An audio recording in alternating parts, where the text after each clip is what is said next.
నెల్లూరు నగరంలోని స్థానిక stone house పేటనందు urban Aryavysya సంఘం అధ్యక్షులు పేర్ల సీతారామరావు ఆధ్వర్యంలో నుడా వైస్ చైర్మన్ ముక్కాల ద్వారకనాథ్ చేతుల మీదుగా నిరుపేదలైన ఆర్యవైశ్యులకు 600 మందికి సంక్రాంతి సందర్భంగా నిత్యావసర సరుకులు పంపిణీ చేశారు.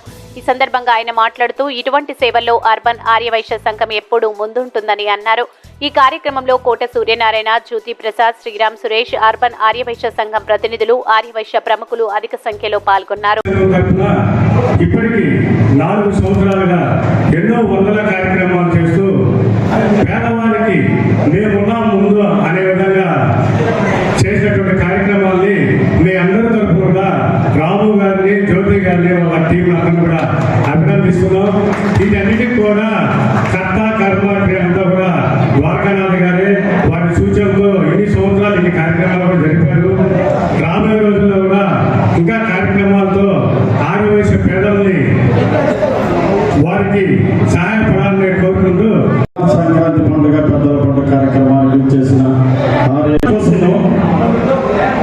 గత 7-8 సంవత్సరాల నుంచి, అంటే 10-15 ఏళ్ల క్రితం నుంచి ఉన్నారనుకుంటే, కాకపోతే 7-8 సంవత్సరాల నుంచి ప్రతి నెల, ప్రతి వారం, ప్రతిరోజు జిల్లాలో మన వాసవి కనక పరమేశ్వర దేవస్థానం కానీ, పాండురంగ అన్నదాన సమాజం కానీ, మన అర్బన్ ఆర్యవైశ్య సంఘం కానీ, మహిళా విభాగం కానీ, వాసవి సేవాదలు కానీ, యువజన విభాగం కానీ, ఏ కార్యక్రమాల్లో అయినా సరే ఒక పేరు రెగ్యులర్గా వినపడతా ఉంది. అదంతా ఏమన్నా చెప్పగలరా? ఆ పేరు, ఒక పేరు రెగ్యులర్గా ఏ ప్రతి నెల గుళ్ళో కానీ, ఏ కార్యక్రమంలో కానీ ఆయన పేరు వినపడుతూనే ఉంటుంది. చెప్పండి.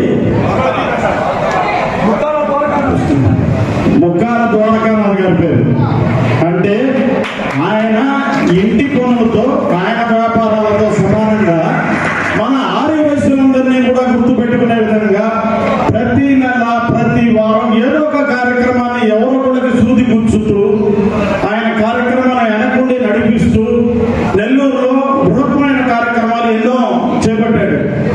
భవిష్యత్తులో కూడా ఆయన ఆర్యవైశ్య సంఘానికి ఎవరున్నా లేకపోయినా మన జిల్లా ఆర్యవైశ్యులకి అండ ఉంటానని ఆల్రెడీ ఇదివరకు చెప్పుకున్నాడు. కార్యక్రమాన్ని గొప్పగా చేస్తున్నారు. మన మహాసభ అధ్యక్షులు ముక్కాల ద్వారకనాథ్ గారు ఒకటే చెప్తారు, మనకున్నా లేకపోయినా మన వైశ్యులకు ఏదో ఒకటి చేయాలయ్యా అంటుంటారు. ఆ ఉద్దేశం మీద ఈ సంక్రాంతి పండుగకి మన అర్బన్ ఆర్యవైశ్య ఆధ్వర్యంలో రాము, జ్యోతి, అలాగే సేవాదల్, మహిళా విభాగం అందరూ కలిసి ఇంత పెద్ద కార్యక్రమం చేయడం చాలా సంతోషకరంగా ఉంది. ఇదే విధంగా ఈ కార్యక్రమం కాకుండా గతంలో కూడా చాలా మంచి కార్యక్రమాలు చేస్తున్నారు.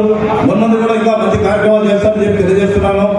నాకు ఈ అవకాశం ఇచ్చిన ఎప్పటిలాగా కూడా ఈ సంవత్సరం కూడా మన సంక్రాంతి పండుగ, మన పెద్దల పండుగ కార్యక్రమం ద్వారా 600 కుటుంబాలకి సంబంధించి ఈ యొక్క నిత్యావసర సరుకులు పంపిణీ కార్యక్రమాన్ని శ్రీకారం చుట్టినటువంటి రాము గారు కానీ, జ్యోతి ప్రసాద్ గారు కానీ, వారికి సహకరించినటువంటి మిత్రులు, అలాగే ఎవరైతే మనకి స్పాన్సర్స్ ఉంటారో వాళ్ళందరికీ మీ తరఫున, నా తరఫున హృదయపూర్వకంగా ధన్యవాదాలు తెలియజేస్తూ, ముందుగా అందరికీ సంక్రాంతి శుభాకాంక్షలు తెలియజేస్తాను. మనం పండగ అంటేనే ఏదైతే మొదటగా మనకు వచ్చే భోగి, సంక్రాంతి, కనుమ, ఇవన్నీ కూడా గ్రామీణ ప్రాంతాలలో అనాదిగా మనందరం కలిసి సంతోషంగా చేసుకుంటున్నటువంటి పండుగ ఈ యొక్క సంక్రాంతి పండుగ. అందులో భాగంగానే భోగిలో ఏదైతే మనలో ఉన్నటువంటి అశుద్ధులన్నీ కూడా భోగిలో వేసి మంచిని స్వాగతిస్తూ తీసుకొచ్చుకొని రాబోతున్న రోజుల్లో గతంలో ఉన్న చెడుని అక్కడికి ఆపి మంచితో ప్రయాణం చేసే భోగి.